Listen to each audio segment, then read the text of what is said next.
Hi అండి, welcome to my channel. ముందుగా ఎవరైనా ఫస్ట్ టైం ఈ ఛానల్ చూస్తూ ఇంకా ఛానల్ని సబ్స్క్రైబ్ చేసుకోకుండా చూస్తున్నట్లయితే ప్లీజ్ ఛానల్ని సబ్స్క్రైబ్ చేసుకొని అలాగే వీడియోకి ఒక లైక్ ఇచ్చి పక్కనే ఉన్న హైప్ పాయింట్స్ ఇవ్వండి. దానివల్ల నా వీడియోలు ఇంకొద్దిగా ఎక్కువ మందికి రికమెండ్ అయ్యి నాకు కూడా హెల్ప్ అవుతుంది అనమాట. ఇంకా ఇవాళ వీడియోలో అయితే ఒక మంచి స్నాక్ రెసిపీ చూపిస్తానండి. పెసరపప్పుతో రిబ్బన్ పకోడీ ఇలా చేసుకున్నారంటే క్రిస్పీగా చాలా చాలా బాగుంటాయి అన్నమాట. పిల్లల స్నాక్స్ బాక్స్లోకైనా లేదంటే ఈవినింగ్ టైంలో టీ కాఫీలలో తినడానికి స్నాక్స్గా చాలా బాగుంటాయి. తప్పకుండా ట్రై చేయండి. చేసుకోవడం అయితే చాలా సింపుల్ అండి. వీడియోని స్కిప్ చేయకుండా చివరి వరకు చూడండి, మీకు క్లియర్గా అర్థమవుతుంది. ఇంకా లేట్ చేయకుండా ఈ రిబ్బన్ పకోడీ ఎలా ప్రిపేర్ చేసుకోవాలో చూపిస్తాను పదండి.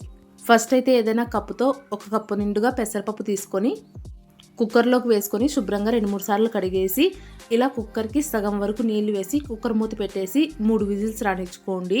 3 విజిల్స్ కల్లా పెసరపప్పు అయితే మెత్తగా ఉడికిపోతుంది. చూస్తున్నారు కదా, ఇలా ఉడికిపోతుంది అనమాట. ఇప్పుడు ఈ పెసరపప్పుని మిక్సీ జార్లో వేసుకొని పలుకులు ఏం లేకుండా ఫైన్ పేస్ట్ లాగా మిక్సీ పట్టేసుకోవాలి. చూస్తున్నారు కదా, ఇలా మిక్సీ పట్టేసుకొని పక్కన పెట్టేసుకోండి. ఇప్పుడు పిండి కలుపుకోవడానికి ఒక పెద్ద బరాతం లాంటిది తీసుకొని అందులోకి ఒక 1/2 కేజీ బియ్యం పిండి తీసుకోండి.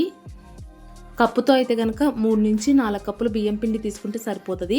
అలాగే 1 కప్పు శనగపిండి ఇలా 2 వేసుకున్న తర్వాత ఇప్పుడు అందులోకి కొద్దిగా వాముని మిక్సీ పట్టుకొని వేసుకోండి. రిబ్బన్ పకోడీ కాబట్టి ఇలా వాముని మిక్సీ పట్టుకొని వేసుకున్నామంటే మనం పకోడీలాగా ఒత్తుకునేటప్పుడు ఆ రంధ్రాలకి అడ్డుపడకుండా ఉంటాయి అన్నమాట. అలాగే రుచికి సరిపడినంత సాల్ట్, కారం, ఇక్కడ ఉప్పు కారం పూర్తిగా మీ టేస్ట్కి తగినట్లుగా వేసుకోండి. అలాగే 1 టేబుల్ స్పూన్ బటర్ కూడా వేసుకోండి. బటర్ వేసుకునేటప్పుడు రూమ్ టెంపరేచర్లో ఉండేలాగా చూసుకోండి. ఇప్పుడు అన్నీ కూడా పిండిలో కలిసిపోయేలాగా చేత్తో ఇలా బాగా కలిపేసుకోవాలి. ఇంకా మన ఛానల్లో ఇలాంటి స్నాక్స్, స్వీట్స్ చాలా వీడియోస్ అప్లోడ్ చేశానండి. ఇంట్రెస్ట్ ఉంటే ఒకసారి చెక్ చేయండి. ఇలా పిండి మొత్తాన్ని బాగా కలిపేసుకున్న తర్వాత ఇప్పుడు అందులోకి ముందుగా మిక్సీ పట్టి పెట్టుకున్న పెసర పేస్ట్ని అయితే కొద్దిగా వేసుకుంటూ పిండిలో కలిసిపోయేలాగా బాగా కలిపేసుకోవాలి. ఒకటేసారి మొత్తం వేసుకోకుండా కొద్దిగా వేసుకుంటూ కలిపేసుకోండి. ఇలా కొద్దిగా పెసరపిండి వేసుకుంటూ మొత్తం అంతా ఇలా ముద్దలాగా కలిపేసుకోవాలి. ఇఫ్ ఇన్ కేస్ పెసరపిండి కనుక ఎక్కువైతే ఇంకొద్దిగా బియ్యం పిండి యాడ్ చేసుకొని మొత్తం అంతా బాగా ముద్దలాగా కలిపేసుకోండి. మీకు కలుపుకునేటప్పుడే అర్థమైపోతుంది అనమాట. దాన్ని బట్టి బియ్యం పిండి కానీ పెసరపిండి కానీ యాడ్ చేసుకుంటూ ఇలా ముద్దగా వచ్చేలాగా కలుపుకోండి. పిండి కలుపుకున్న తర్వాత మరీ లూజ్గా ఉండకూడదు, అలాగని గట్టిగా ఉండకూడదు అనమాట. లూజ్గా ఉంటే కనుక ఆయిల్ ఎక్కువగా లాగేస్తుంది.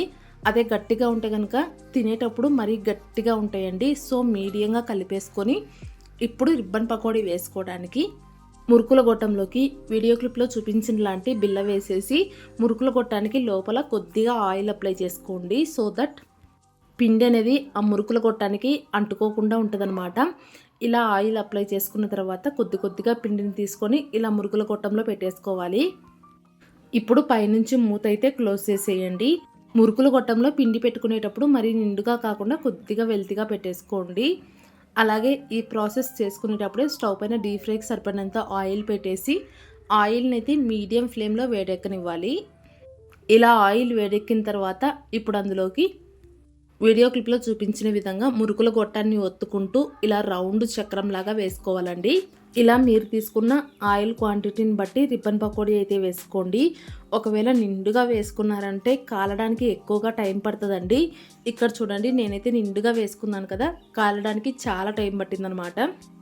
మీరు తక్కువగా వేసుకున్నారంటే కాలడానికి కూడా తక్కువ టైం పడుతుంది.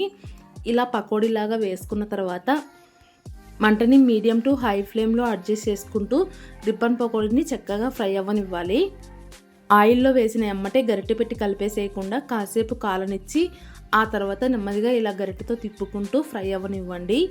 ఫ్రై అవ్వకుండా తిప్పుకున్నారంటే మొత్తం మెత్తగా ఉండి విరిగిపోతాయి అన్నమాట. సో కాసేపు ఫ్రై అవ్వనిచ్చి ఇలా గరిటెతో కలుపుకుంటూ చక్కగా ఫ్రై అవ్వనిచ్చారంటే ఇలా రిబ్బన్ పకోడీ అయితే రెడీ అయిపోతాయండి. చూస్తున్నారు కదా, ఇవి ఫ్రై అయ్యేసరికి ఆయిల్లో బుడగలు తగ్గిపోతాయి. ఇంకా రిబ్బన్ పకోడీ కూడా గట్టి పడిపోతుంది అనమాట. చేత్తో ఒకదాన్ని పట్టుకొని చూడండి, మీకు అప్పుడే అర్థమైపోతుంది ఫ్రై అయిందా లేదా అనేది. ఫ్రై అయింటే కనుక ఎమ్మటి తీసేసుకొని ఒక ప్లేట్లో వేసేసుకోండి. నేను ఫస్ట్ వాయిలో ఎక్కువగా నిండుగా వేసాను కాబట్టి ఇలా విరిగిపోయినాయి అనమాట. మీరైతే చూసుకొని తక్కువగా వేసుకోండి. రెండో వాయి అయితే తక్కువగా వేస్తున్నాను చూడండి, రౌండ్గా చుట్ట మాదిరిగా చాలా బాగా వచ్చింది. ఎలా వచ్చినా కూడా విరుచుకొని తినేదే కదా, నో ప్రాబ్లం, మనకు టేస్ట్ బాగుంటే చాలు. ఇలాగే మిగిలిన పిండి మొత్తాన్ని కూడా ఆయిల్లో ఒత్తుకుంటూ ఫ్రై చేసేసుకోవాలి. ఫ్రై చేసుకునేటప్పుడు మాత్రం చూసుకొని జాగ్రత్తగా ఫ్రై చేసుకున్నారంటే రిబ్బన్ పకోడీ అయితే చాలా బాగా కుదురుతుంది అనమాట. మీరు కూడా ఒకసారి ఈ ప్రాసెస్లో పెసరపప్పుతో ఒకసారి ట్రై చేసి చూడండి. ట్రై చేసి మీకు ఎలా వచ్చిందనేది ఖచ్చితంగా కామెంట్ చేసి చెప్పండి. చూసారు కదా, రెండవ వాయిలో రౌండ్గా అలాగే వచ్చేసింది. ఇలా మిగిలిన పిండి మొత్తాన్ని కూడా పకోడీలాగా ఒత్తేసుకొని ఫ్రై చేసుకోవడమేనండి. ఇందులో పెసరపప్పు కూడా వేసుకున్నాం కాబట్టి కమ్మగా చాలా బాగుంటాయి అన్నమాట. తప్పకుండా ట్రై చేయండి. ట్రై చేసి మీ వాల్యుబుల్ ఫీడ్బ్యాక్ని ఖచ్చితంగా కామెంట్ సెక్షన్లో తెలియజేయండి. అలాగే ఈ వీడియో మీకు నచ్చినట్లయితే ప్లీజ్ వీడియోకి ఒక లైక్ ఇవ్వండి. మీ ఫ్రెండ్స్ అండ్ ఫ్యామిలీ మెంబర్స్కి షేర్ చేయండి. కొత్తగా చూస్తున్న వాళ్ళు సబ్స్క్రైబ్ చేసుకొని సపోర్ట్ చేయండి. Thank you.